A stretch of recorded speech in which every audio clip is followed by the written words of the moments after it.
everybody, and thank you for coming to the last Humanities Forum of the semester. We would like to thank our sponsors, the Dresser Center for the Humanities, the Modern Languages, Linguistics, and Intercultural Communication Department, and the Media Communication Studies Department. This talk is part of the Humanities Forum series. We have some great other events coming up in the spring semester. I encourage you to keep your eye on our website, Dresser Center at umbc.edu. You can also engage with us on social media. Follow the Dresser Center for the Humanities on Facebook and at UMBC Humanities on Twitter. And please mark your calendar for our first event of the spring semester on Thursday, February 13th at 7 p.m. in the Recital Hall Fine Arts Building. We will present the annual Daphne Harrison Lecture, Ways for Profits, How Banks and the Real Estate Industry Undermine Black Homeownership. This is a talk by Kianga Yamata-Taylor, Assistant Professor of African American Studies from Princeton University. By the late 1960s and early 1970s, reeling from a wave of urban uprisings, politicians finally worked to end the practice of redlining, reasoning that the turbulence could be calmed by turning black city dwellers into homeowners.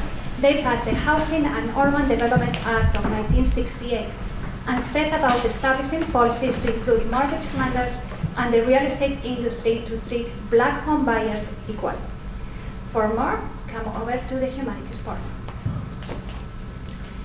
And coming to this forum, it is truly a delight to introduce the Humanities Forum speaker of today, Dr. Erin Hogan, who is Associate Professor in the Modern Languages, Linguistics, and Intercultural Communication Department at UMBC. For all the students in the audience, Dr. Hogan teaches courses in Spanish Cultural Studies and Latin American film. All her courses are quite popular, so you know where you have to go. Getting to the presentation today, Dr. Hogan's work spans the Iberian cultural production from the 17th throughout the 21st century and touches upon interculturality in transnational cinemas. She reveals and challenges underlying assumptions in our everyday consumption of images, text, symbols, and metaphors through intercultural language, literature, and cinema studies. Dr. Hogan engages in comparative critical thinking across contexts and media in order to offer a more nuanced and thorough understanding of today's representations and expression of gender, sexuality, class, race, age, power, and money. Dr. Hogan is currently working on gender readings of the cinematic dark comedy. This scholarship makes its primary contribution to the field of Spanish cultural studies by examining the dark comedy's representation of gender and by incorporating women directors of this genre into the canon. Currently, as the Dresser Center for the Humanities Residential Fellow, Dr. Hogan is working on a book, on her second book based on this work, entitled Patriarchy Remains, a Feminist Autopsy of Iberian Dark Comedy Films. What is relevant from Dr. Hogan's work is that by highlighting the accomplishments of groups that have been under or misrepresented by mainstream culture and research, more specifically women and children, Dr. Hogan illustrates the social commitment of her work. And focusing on today's talk, is going to be based on her book, here on the screen, The Two Tines con Niño, The Two Child Star Cinemas, published with Edinburgh University Press in 2018. The book is a genre study of the child star cinemas of the two Spains, the one before and the one after Franco's dictatorship. In The Two Tines con Niño, Dr. Hogan examines continuities in the political views of the child protagonists in over 50 years of cinema from Spain, from 1995 to 2010. She identifies, contextualizes, and theorizes the role that child protagonists in films have taken and the political views the children have represented in Spain during both during Franco's regime and in the democratic system that follows since 1975. And without further ado, let's listen to Dr. Erin Hogan's presentation.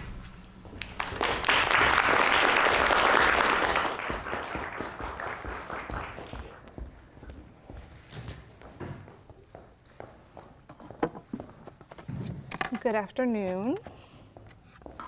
I would like to begin by thanking the Drescher Center's Humanities Forum Committee for this invitation to share my book on the child in Iberian cinema with you. I would also like to express my gratitude for Courtney Hobson's work in organizing this event, to Dr. Oskos for the introduction, and to all of you for joining me this afternoon. You may have noticed that the title of my talk this afternoon has two parts, a query and a format. Come on in. Yeah. Sure. Okay, so I'll rewind a sentence and continue. Okay. You may have noticed that the title of my talk this afternoon has two parts, a query and a format. I would like to begin by answering in video essay form the question of whether the children of Iberian cinema speak. The voice, the body, the message, the medium, and their interventions are central to my examination of the ventriloquism of the child protagonist.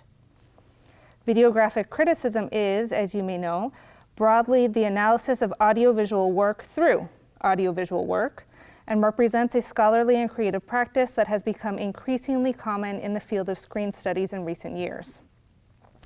The 10-minute video essay I will play for you now allows me to illustrate and outline through film content and form some of the main research questions I address in my book, The Two Cines con Niño. I'm going to switch to the video essay now.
Oye, nena, ¿qué? ¿Quieres decirle algo a los niños del mundo?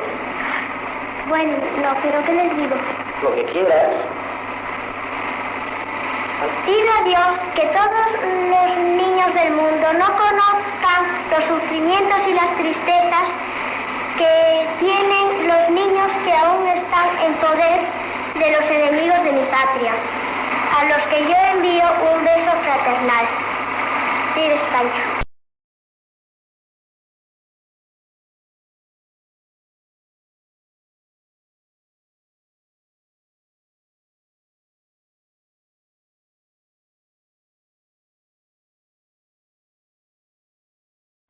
A la serranía, el son de campanas se vuelve canción. Mientras un metálico algarabía, cuatro palabras pregona mi amor.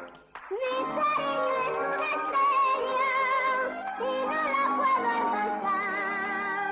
Y a todas horas pienso en ella y no me quiere.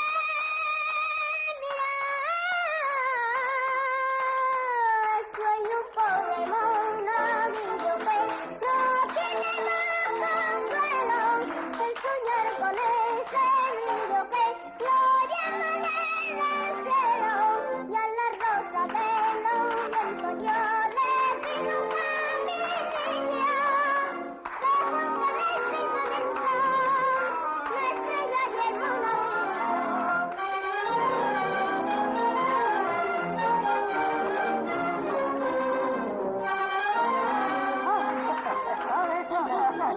Dame una pastita, que me gusta mucho. Tú a cantar. Pero hubo una época en que hablaba por los codos. Entonces yo me llamaba Joey Carter, ventríloco tragicómico. Y ella... Marieta, la muñeca parlante. ¿Cómo estás, Marisol? Uy, qué graciosa. Hola. Hola, Marisol. Soy Marujita Piñones, natural de Valladolid. Te voy a decir una cosa muy bajito para que nadie se entere. No te fíes. Yo me conozco a los tres y son unos granujas, sobre todo Pepe. Sí. Sin faltar Marieta, que te zumbo. No la pegues. Pues que rectifique. Bueno, pues tres sinvergüenzas. Bueno, por ahora. Cállate de una vez, Marieta. No me da la gana. Adiós. ¡Silencio! No quiero. ¡A callar! No. ¿Qué te doy? ¿A que no? Eres tú muy chulita. Más que tú. Oiga, me tiene que enseñar el truco por si me quedo sin monaguillo. Sí. Y te misae. ¡Pero gracias! ¡Es simpático el purito!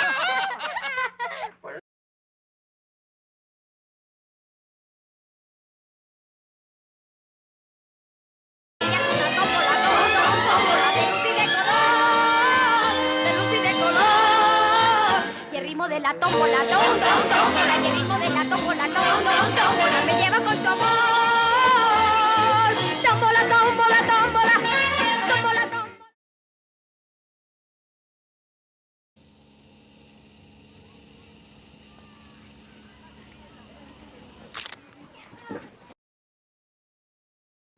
Mire usted bien esto, don Gregorio.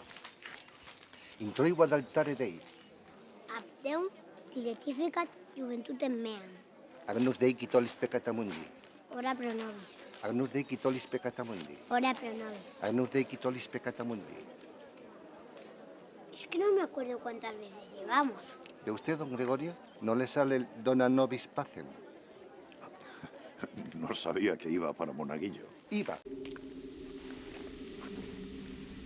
Dime, ¿qué quieres? Jacinto.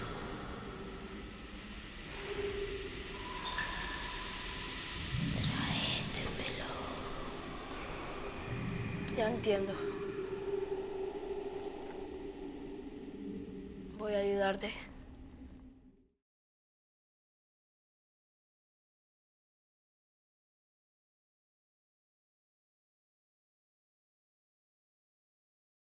Venga, mírame, levanta la cabeza. Y ahora haces lo que yo te diga, ¿me entiendes? Ponte bien esto. Venga. Venga, saluda. No. Saluda a Franco. No. Tira arriba España, coño. No. Oye. Aquí estem per parlar de l'Andreu. Vos què en dieu, mare? Jo no puc entendre que algú deixi el seu poble i la seva família. Però si és pel seu bé. I a mi què? No em demana res ningú? Era jo el que havia de triar? L'Andreu té raó. Digues el que penses, fill. Jo no vull viure així. Ni que m'assenyalin, ni més mentides. No vull ser com vosaltres.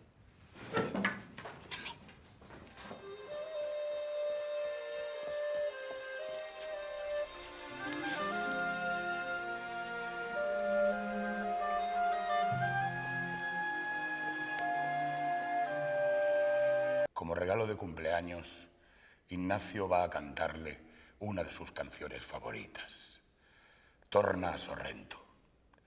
La nueva letra, Jardinero, la ha escrito el mismo padre José Manuel, ayudado por un servidor.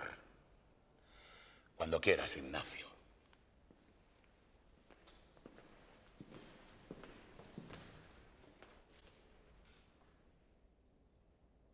Jardinero, jardinero, noche y día entre tus flores, encendiendo sus colores con la llama de tu amor. Vas poniendo en cada cáliz la sonrisa de tu anhelo, con los ojos en el cielo, donde tienes tu ilusión.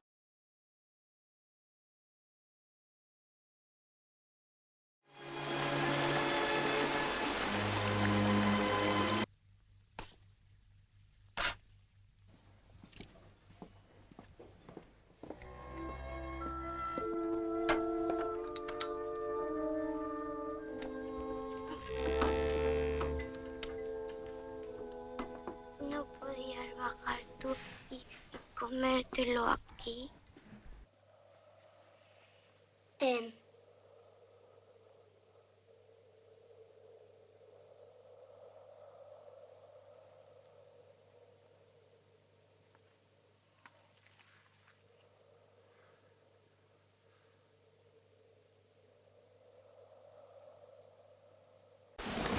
Yo sabía que no te ibas a chivar. El doctor Casares me hizo trampa. Ya lo he dicho yo. No nos han castigado por tu culpa. El doctor Casares es muy listo. Joder, que sí es listo. Cuidado.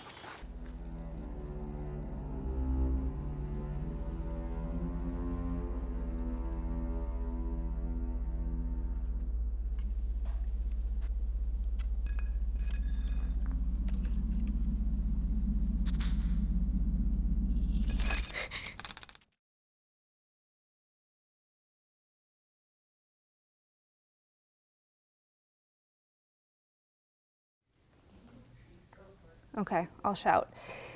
The video essay we've just seen considers how the political appropriation of the child protagonist's voice and body is a constant in the cinemas of Spain during and retrospective of Francisco Franco's military dictatorship. Franco, who had been in power for nearly 40 years at the time of his death in 1975, founded his regime on the pillars of God, fatherland, and family, rallying cries of unity and an orientation towards a higher purpose, with all of this set to the anthemic tune of sacrifice for the fatherland. Fast forwarding to October of this year, Spain successfully exhumed and relocated Franco's remains from a state-funded shrine. However, the elections of last month have shown that the extreme right is on the rise, which commentators are likening to neo-Francoism. The Socialist Party won the parliamentary majority, but was also the greatest loser of votes, while the far-right party Vox was the biggest winner of votes and now places third in parliamentary representation. Vox is voicing Francoism. One editorial cartoon responds to this development. I don't want to go outside, it's cold and fascist. Although these events follow the fall 2018 publication of my book, the audiovisual essay that I have just shared with you puts into perspective the history and mechanisms of Francoism and the gravity of this recent electoral turn. The titular question of my talk this afternoon is of course inspired by Gayatri Spivak's question of the subaltern condition.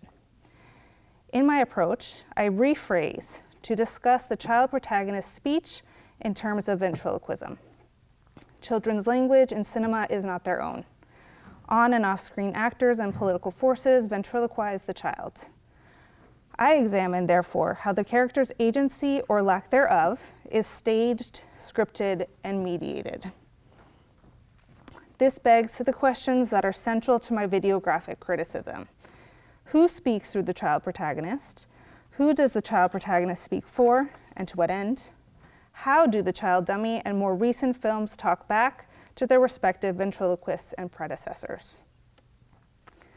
Ventriloquism is the structuring metaphor and biopolitics, the theoretical framework of my genre study.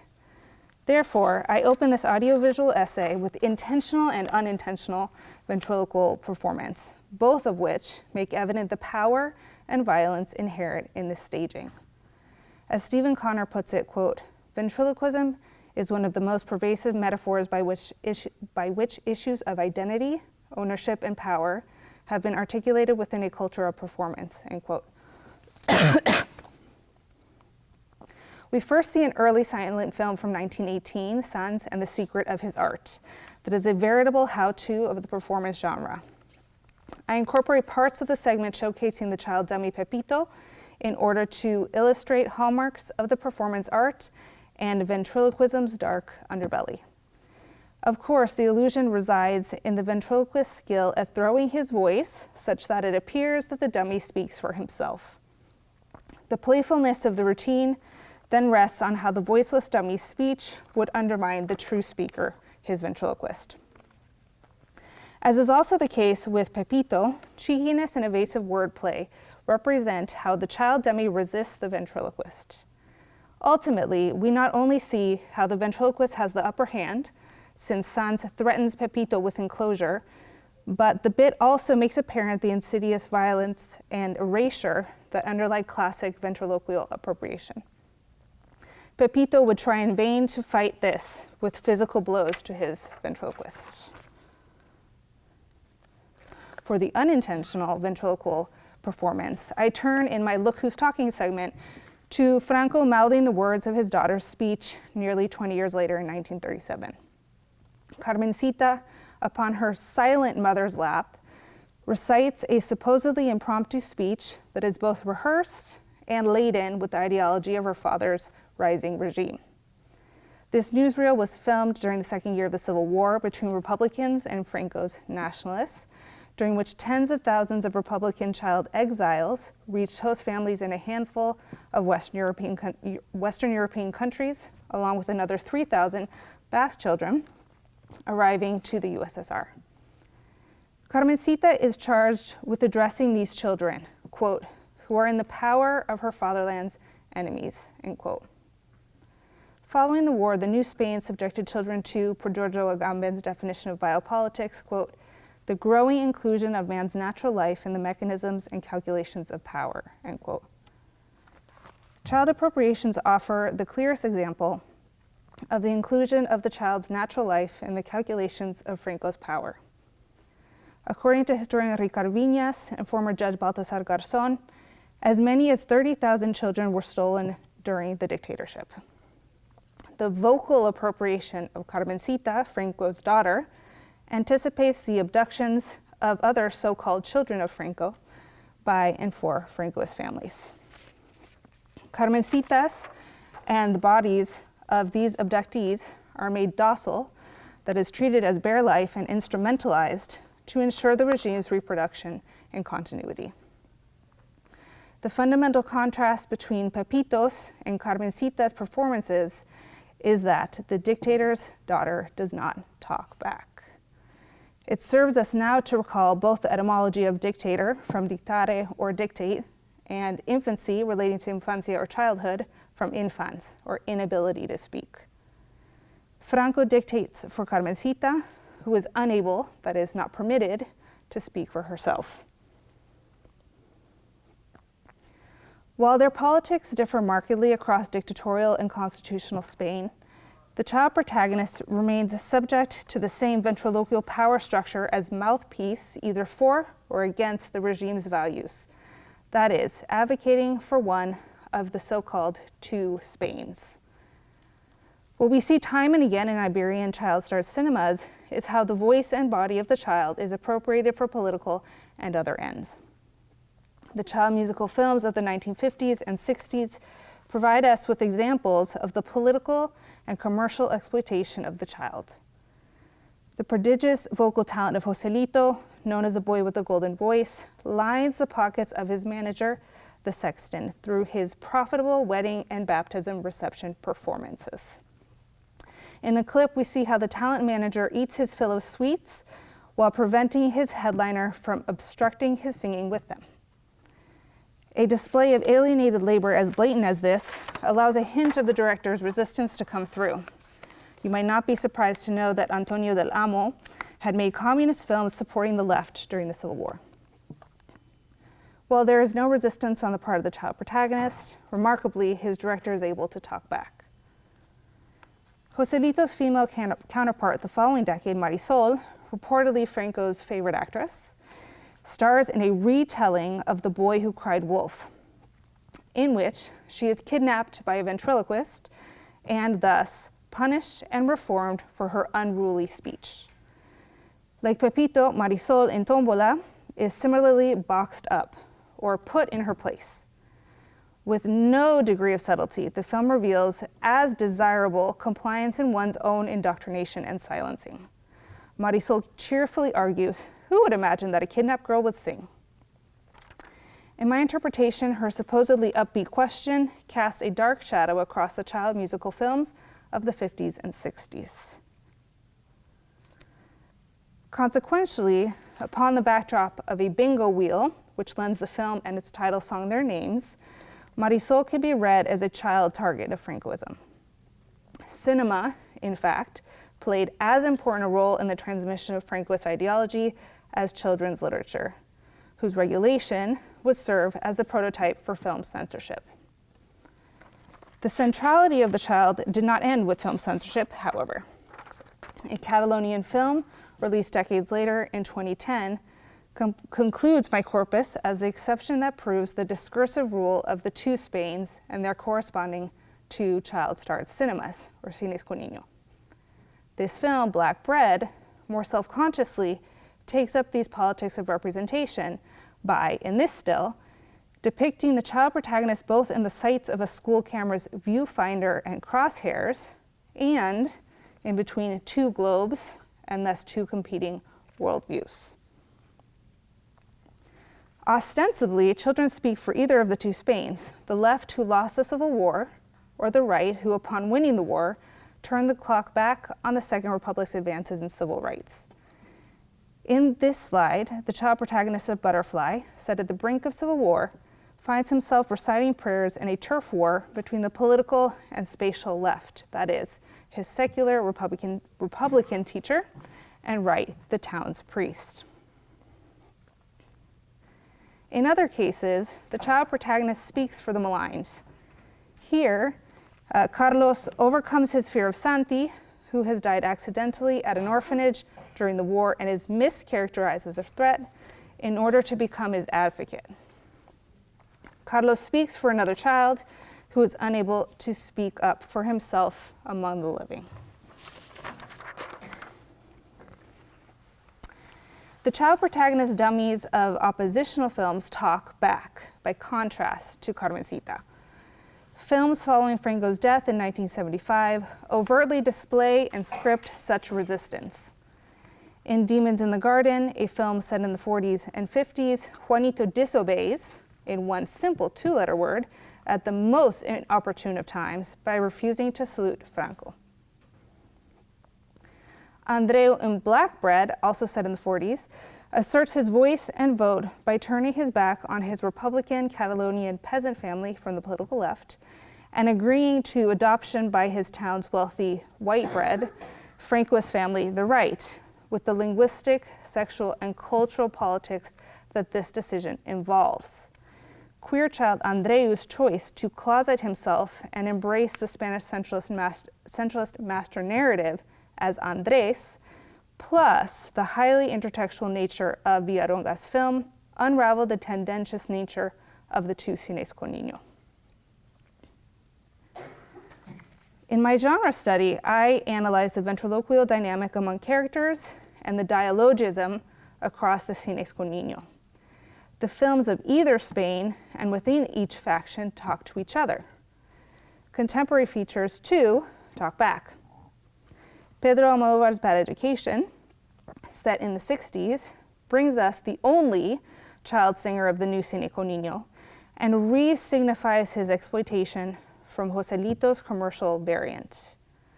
Under the direction of another church representative, Ignacio Rodriguez sings the suggestive lyrics written by his abuser for the sexual gratification of his ventriloquist priest and Catholic school director. Other oppositional filmmaking of constitutional Spain utilizes the storytelling strategies of Marisol's first film, A Ray of Light, for its political purposes. I discuss how the Cine con Niño film, A Ray of Light, and the new Cine con Niño feature, Carol's Journey, adapt the same 19th century Anglo-American literary source text for opposing ideals of the two Spains. Other films spatially reorient their national Catholic predecessors.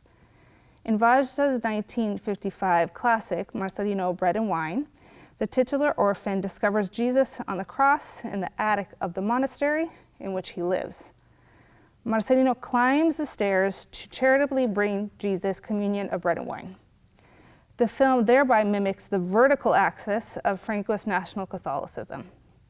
Marcelino becomes source material for 1999's Oscar-nominated Secrets of the Heart and 2001's The Devil's Backbone, which redirect the movements of the child protagonists on this same vertical axis by bringing them down to earth. The protagonist of Secrets finds spider webs and cows in the cellar, and the mischievous children of the Devil's Backbone are punished with their own Stations of the Cross, in which they must bring the crucifix down from the attic and outside to the patio. The Spirit of the Beehive, Erice's 1973 film set in the 40s, pivots onto a horizontal axis. The child protagonist Anna ventures beyond the center of town and finds her cult figure a resistance fighter. She renders homage to him, making her offering of an apple and honey as a kindred, rebellious spirit at odds with her surroundings and their dominant politics. In the new Cine con Niño, children's discoveries are either more mundane or display a spirituality that is divorced from the imposed silence and religion of the regime. One final example from my video essay, of many populating the pages of my book, comes from Mexican director Guillermo del Toro's 2006 Oscar-winning Pan's Labyrinth. Ophelia's replacement of the stone statue's one eye is not only a wink to Erice's film, it also speaks fundamentally to the feature's own situation within Spanish film history.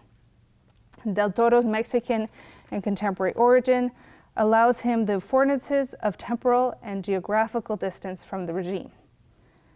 Whereas The Spirit of the Beehive, a film that still required green lighting by Franco's censors, relies heavily on the unsaid and the child's evocative gaze, Pan's Labyrinth fabulates.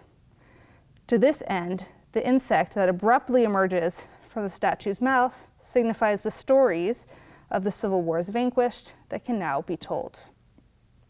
I let this final image speak for itself as a conclusion to the video essay. Let's now return to my title and consider the medium and message of my videographic criticism. I intend for the collage of silent and sound film clips in my montage to mimic silent cinema and its transition to sound with its peculiar, lopsided expression in which text and voice are at odds. Jointly, the intertitles, irises, and scarcity of subtitles convey my reading of whether or not the children of Iberian cinemas in fact speak. In this sense, the form of my video essay amplifies the silencing of children's voices as they are portrayed in cinema and the disenfranchisement of many, including children, during Franco's regime. Furthermore, I expect that the experience for spectators who do not know Spanish or Catalan is one that requires greater attention to body language and blocking, which are, of course, key components of ventriloquial performance. When I use clips as transitions instead of irises, we see how the contemporary child protagonist moves from screen right to screen left, that is, in reverse and in retrospect, from present to past. He temporally talks back through the incorporation of intertextual resonances of earlier films and in his choreographed gazing towards the present from the past. Similarly, the results of last month's election make evident that, although Franco's regime ended with his death in 1975, the culture of Francoism is alive in the present. 2 weeks ago, the leader of Vox, Santiago Abascal, proposed deviating from the United Nations Convention on the Rights of the Child, which turned 30 that same week, by suggesting that undocumented children be deported. This right turn in Spain is part of a larger global trend that would again include the targeting of children, like the detention and abuse of migrant minors near our southern border. The United States is, in fact, the only UN member country that has not ratified the Treaty on Children's Rights. This final comparison between Spain and use of the motif of crossing over opens another chapter of my book that departs from the aforementioned Mexican director's exploration of the Spanish early post-war period to examine transatlantic dialogism and identify generic patterns that transcend geopolitical borders. Latin American cinemas, with films hailing from Argentina, Brazil, Cuba, Mexico, Peru, and Venezuela, have enjoyed their own bumper crop of child-starred Bildungsfilms or coming-of-age features. The films I highlight here link sexual and political awakening at the time of military or paramilitary coups in Spain, Chile, and Argentina. The Two Cines follows cinema scholar Rick Altman's insistence on genre as process and not as an immutable category with fixed definition and borders. Quote, genres are not just post facto categories, then, but part of the constant category splitting, category creating dialectic that constitutes the history of types and terminology, end quote. National cinemas drink from the font of international genre cinema to paradoxically address domestic specificities. Thereby, the binary that Altman identifies at the heart of genre cinema readily transforms from the two Spains to the two Chiles and even two Argentinas. I analyze the narrative and aesthetic similarities of an enriching, if unlikely, friendship and its devastating betrayal at the time of Generals Francisco Franco's 1936 and Augusto Pinochet's 1973 coups, respectively, in Butterfly and Machuca. These films utilize their child protagonists to move and educate their spectators with regard to their respective social projects quashed by military coups. Butterfly and Machuca explore politicized coming of age, where the child protagonist is obligated to affiliate with one of the two Spains or Chiles. This association of both protagonists with the triumphant right represents the defeat of their growth and squandered potential and negation of who they could have become in more inclusive societies. Additionally, I compare two pairs of features that display the two main aesthetic trends in the representation of childhood and resistance under military dictatorship. The art house naturalist aesthetics of biopolitical childhood in The Spirit of the Beehive and The Prize versus the fantastic, expressionistic aesthetics of the paramilitarized child in Pan's Labyrinth and clandestine childhood. In my view, the expression of the child's perspective through animated aesthetics obscures the political significance and use of the child protagonist's representations. Each aesthetic mobilizes the child protagonist in the cultural memory wars. To begin to conclude my remarks, I take another step back for a meta-reflection on videographic criticism. In my arrangement of clips to form a sampling of my corpus for the audiovisual essay, I disassemble and reassemble filmic anatomical parts, like the characters of The Spirit of the Beehive and Pan's Labyrinth.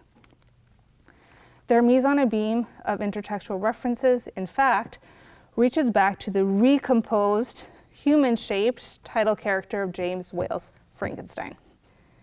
The video essay form, which operates on the basis of found footage, is in fact particularly apt to explore the subjects of adoption and adaptation, and more specifically, a main focus of my monograph, ventriloquism as dialogism and appropriation.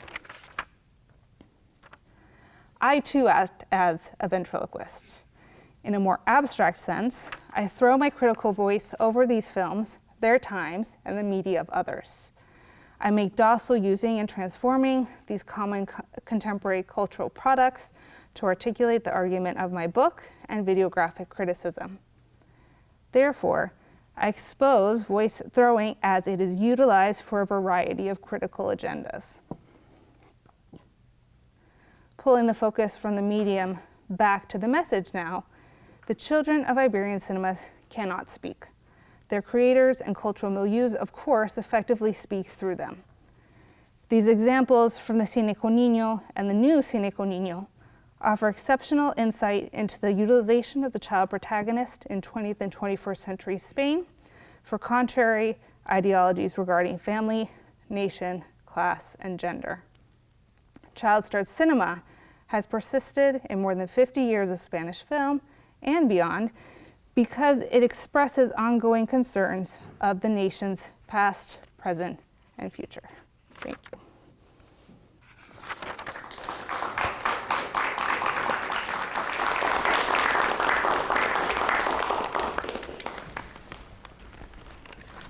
Time for questions.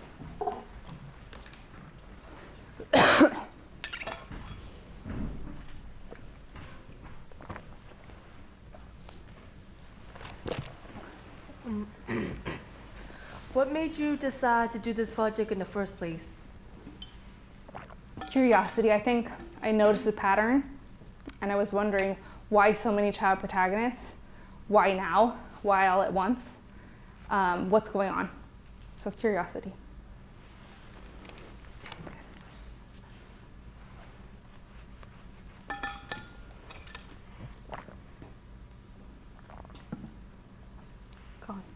Are you aware of any films in the making that where children do speak in Iberian media? I would always argue that as scripted characters, they don't speak. I think one possible exception would be documentary film. I can't think of any documentary films that follow children this young. More films have come out since 2010, and Goya winners have come out, which again follow along in terms of the dialogism with earlier films, but are not necessarily fixed to this period in the past, not the Franco's past, but the past of the transition, so they're a little bit more contemporary. That's something that I've seen as a shift since I finished the book. And the example is Estiu 1993, so summer 1993, which is a film in Catalan, set in 1993. Yeah. So in that response you mentioned, you said something like children that are that young. Is it the trend of them not being able to speak similar, for example, teenagers or even young adults? Or is that a totally different trend? Are they like able to speak for themselves? Mm-hmm. I think, so I focused on children instead of teenagers. And I do think there's a different set of challenges for teenage protagonists. And I recently actually reviewed a book by a colleague of mine who focuses on the child and teenage protagonist in films from the transition to democracy. And in one of her chapters, she does focus on the teenager and how the teenager is negotiating this transition between childhood and adulthood. So I think there is possibility for more rebellion in the teenage protagonists than we do see with the child protagonists that I focus on.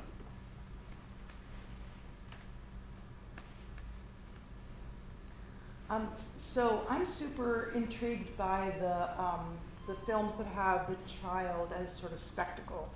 Joselito, the Moldova film, also the silent one with the ventriloquist dummy. I'm sure you've got others, and I'm wondering about that scene of spectacle and how it stops action, and there's the Laura Mulvey famous way of thinking about the gaze in cinema, that everything stops and that one is not a person anymore when one is sort of looked at as a performer in a spectacle. So I'm curious about that part of it, and whether, because in that famous analysis, it's about women and the way women are gazed at in cinema, you could make any connection between the children as they're put in that position and women, because obviously in the Franco clip, where is it Carmen is speaking, obviously the mom is not speaking either. This is really interesting because I think I would dare to say the most common reading of child protagonists or children characters in films focuses on the child's gaze. So not the gaze on the child, the gaze of the child. Oh, interesting. Yes.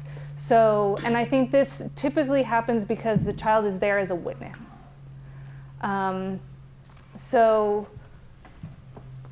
I don't know of any work that's been done about the child. Well, there is a fetishization of the child, but along the lines of Laura Mulvey, I have not seen that reading. But yes, the gaze of the child and how we then interpret what we think the child is seeing and feeling, et cetera. How do we project upon the child as adult spectators? That is very common. Are there other films where the child is, well, you said there was only one in the democracy. Right, singing. where the child is singing? No. That's the only one I know of with the child singer. Mm-hmm. Yeah. Have you noticed a difference in the creative output of directors that were thrusted into the dictatorship from the Second Spanish Republic, and then the directors of those born as the dictatorship was happening, and then now as directors were born after the dictatorship? Yeah, great question. So the key films from the children of Franco, the directors who were children of Franco who grew up or were children during the Civil War and grew up during the dictatorship. These are the directors like Víctor Erice and Carlos Saura, who made their films in the 70s, 80s, and there's a lot more nuance. It's a lot more complex. It is more of an art house style of cinema, of filmmaking.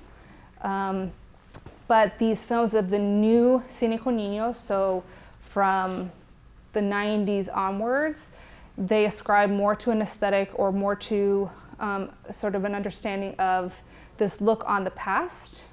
And it's a lot more Manichaean. There's the good guys and there's the bad guys. And now it's been flipped. So when the bad guys were against Franco during Francoism, that was one thing. And now after Franco, the bad guys are the Francoists. So I see more, sort of a more simplistic reading of the time that's supposed to be, I think, more pedagogical, more educational, and it is not as nuanced as the films of the directors who have been known as the children of Franco.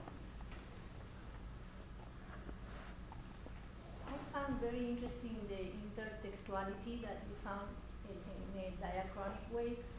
So is that something that you had the chance to see if it was intentional from the directors, or it's something that you discovered what happened? I think that there is a Spanish language filmmaking that transcends borders. So I think the directors are very familiar with these other films that have been made, these precursors. I know that Guillermo del Toro has said that Spirit of the Beehive is one of his favorite horror films.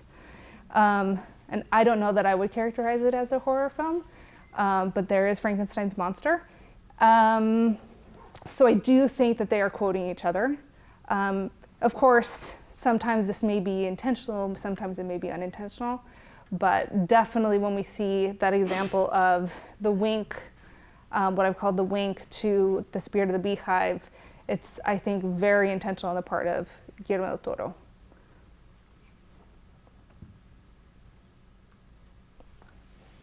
I'm probably one of the few non-Spanish speaking members of the audience, and I was really struck by your comment at the end about your reassembling of both visual and sonic elements in producing your videographic critique. And I was hoping you could say more about that production and your decision-making process.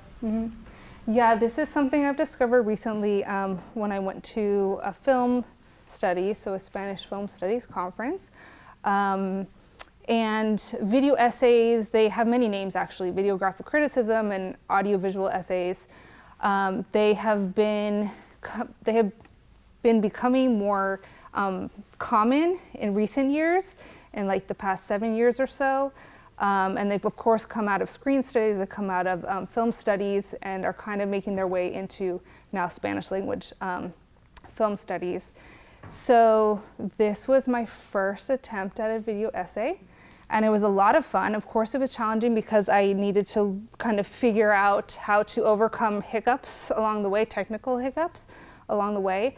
But something that I've done montages before a little bit, but something I really wanted to focus on here was form. And just like documentary filmmaking, I think that editing and transitions are where all the meaning is made. So I was really pleased. And you know, of course, anytime you go back and look at something for another time, because I've seen these films many, many times, you see something different. So to see the end of Tombola with the spinning bingo wheel and think of Marisol as a target of Francoism, which she very much was, I at first, just thought of it was the bingo wheel, but then when I thought of it besides black bread, and I saw this same child in the crosshairs, with a target on his neck, actually. I think it's a little off center, but it's on his neck, so it's almost a target on his voice box, right? When these clips and these images, when you put them together, they talk to each other, they continue to talk to each other. So it was really, really rewarding to see new things come out of there. Yeah, new observations. Liz, and then Nicoletta. Yeah. I'd like to hear more about the children who resist. Like, I'm thinking of the example of the child who refuses to salute Franco, and then how you're reading that in your overall argument, that the children of Iberian cinemas cannot speak. Mm-hmm.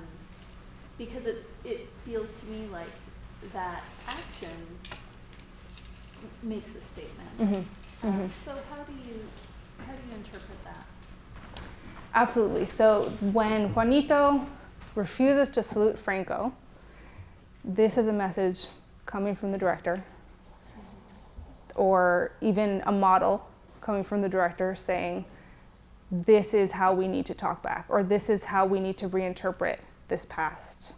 So in that sense, I argue that Juanito has no voice because he is a scripted character. But he's also being manipulated, right?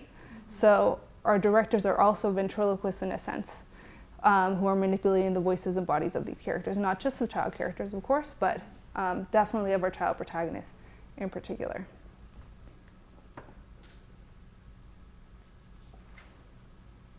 There, yeah.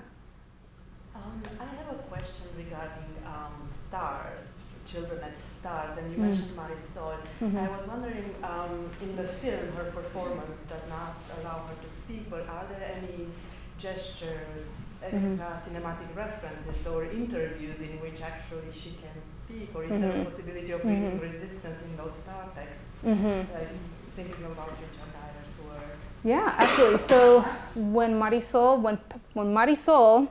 becomes Pepa Flores, when she grows up, Marisol was her stage name that was imposed upon her. So when Marisol is no longer Marisol, she's now Pepa Flores, and she's an adult, and she's speaking for herself. In these interviews, she became very vocal against the dictatorship.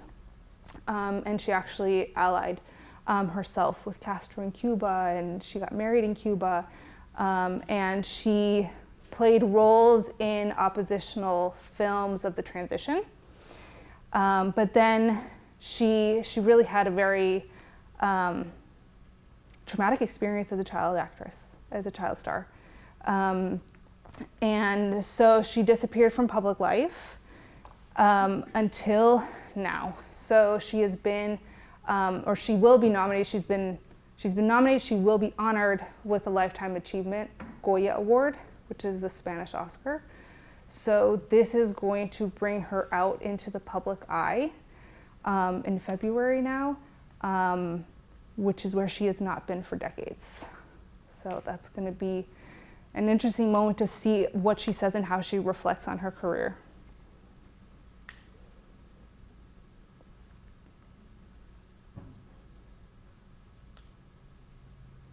Other questions? Yeah. Erin, I really enjoyed your talk, the video essay, everything.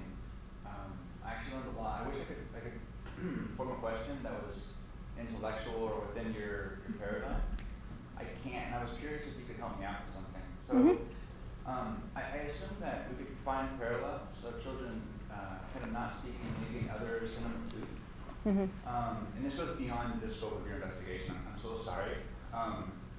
Within, like, say, U.S. cinema or any other cinema that you're familiar with, can you see similar patterns or within a comparative life?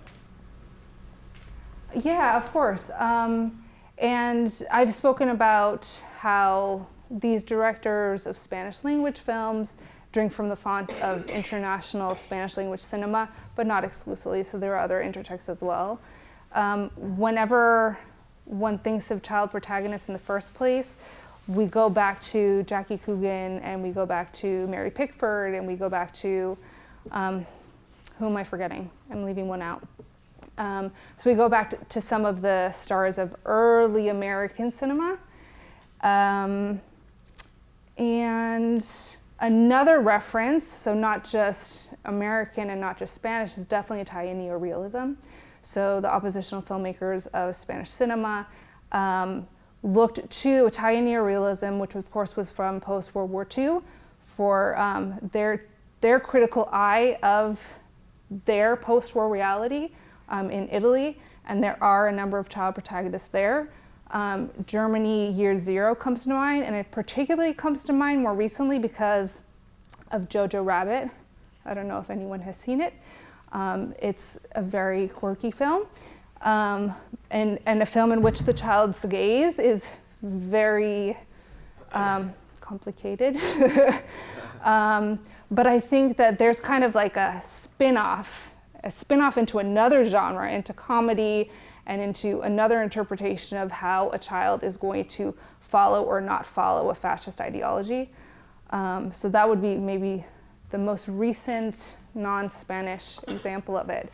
But yes, so when I talk about children as ventriloquized children in Spanish cinema or even Latin American cinema, I do not find that this is only and exclusively found in this cinema.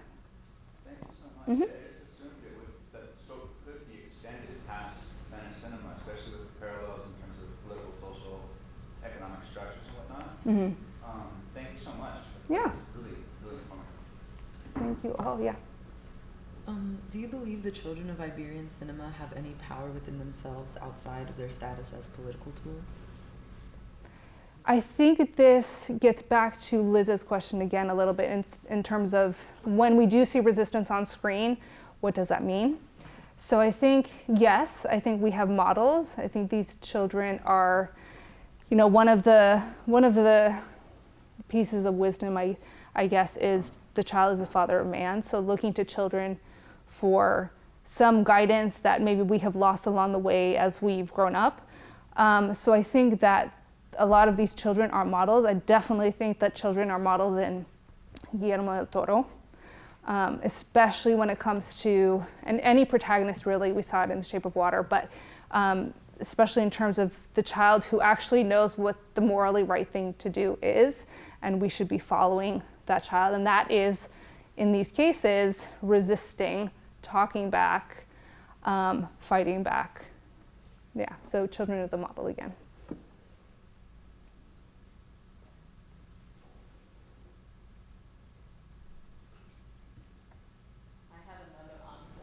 Question. Yeah. So I was also thinking about in globalization and media studies, there's a transnational circulation of media for children, particularly in genres like animation, in part because they can be easily dubbed and translated in different languages, and sometimes animal characters that can be easily kind of, what's the word, kind of inserted voice into them. So I'm kind of curious the distinction here between presence of children in cinema not targeted at the children's market versus those that actually have in mind the child as an ideal spectator. Yeah, and that was one of the questions I had to kind of decide how I was going to, are those text children's films made for children going to be a part of the project or not? And by and large, they're not. I think the exception would be Tombola, some of the Marisol films. Joselito a little bit less so. But it does make sense that it's these films made for children or with the child audience in mind during the dictatorship as a part of this indoctrination that is going on through cinema and education at the time. I'm not sure if I'm answering your question, but it does get at who the audience is, right? And do we see a mirroring? Do we see a modeling for child spectators, or is this modeling for adult spectators who are being asked to remember their childhood? so more in terms of historical memory.